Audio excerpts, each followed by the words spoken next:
ঘরে ঘরে গিয়ে কি অফার দেয় জানেন? বলে ভাই যদি আমাদেরকে ভোট দেন তাহলে জান্নাত কনফার্ম। যারা ইসলামকে নিজেদের স্বার্থ রক্ষার জন্য, নিজেদের রাজনৈতিক ফায়দা হাসিলের জন্য ব্যবহার করে, তারা কি প্রকৃত মুসলমান হতে পারে? কখনোই না।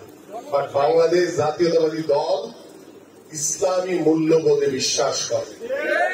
আমাদের শহীদ রাষ্ট্রপতি জিয়াউর রহমান সংবিধানে যে লেখা রয়েছে বিসমিল্লাহির রহমানির রহিম, আমাদের শহীদ রাষ্ট্রপতি জিয়াউর রহমান সংবিধানে বিসমিল্লাহির রহমানির রহিম সংযোজন করেছিলেন। আমরা শতভাগ ইসলামী মূল্যবোধ নিয়ে রাজনীতি করি। ইসলামকে আমরা সর্বোচ্চ অগ্রাধিকার দিয়ে আমরা রাজনীতি করি। আমরা একটি মুসলিম দেশ, সেই মুসলমানদের ভিতরে যারা ধর্মকে ব্যবহার করে রাজনীতি করার চেষ্টা করছেন, আমি দৃঢ়ভাবে বিশ্বাস করি আমাদের যারা প্রকৃত মুসলমান সেটা অবশ্যই তারা বুঝেন, তারা অনেক সচেতন রয়েছে।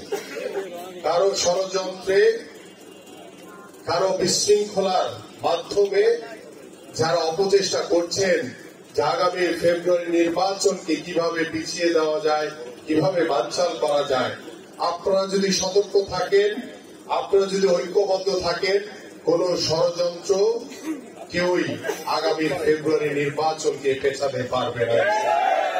প্রিয় উপস্থিতি, আমাদের মাননীয় ভারপ্রাপ্ত চেয়ারম্যান জনাব তারেক রহমান সবসময় আপনাদেরকে নির্দেশনা দিচ্ছেন যে বাংলাদেশ জাতীয়তাবাদী দল এদেশের সাধারণ মানুষের দল।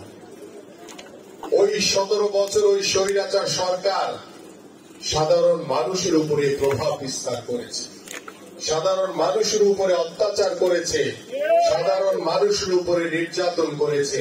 কিন্তু আমি আপনাদের কাছে আহ্বান করব, আপনারা যখন সাধারণ মানুষের কাছে যাবেন, কোন বিএনপি নেতা হিসেবে যাবেন না, যাবেন এলাকার একজন সাধারণ নাগরিক, একজন প্রতিবেশী, একজন ভাই, একজন বন্ধু, একজন সন্তান হিসেবে আপনারা ওই সাধারণ মানুষের সাথে মিশবেন, তাদের সাথে বসবেন, তাদের সাথে কথা বলবেন, তাদের পরামর্শ নিয়ে আপনাদের নিজ নিজ এলাকার যে সমস্যাগুলো রয়েছে সেই সমস্যাগুলো সমাধান করার চেষ্টা করবেন।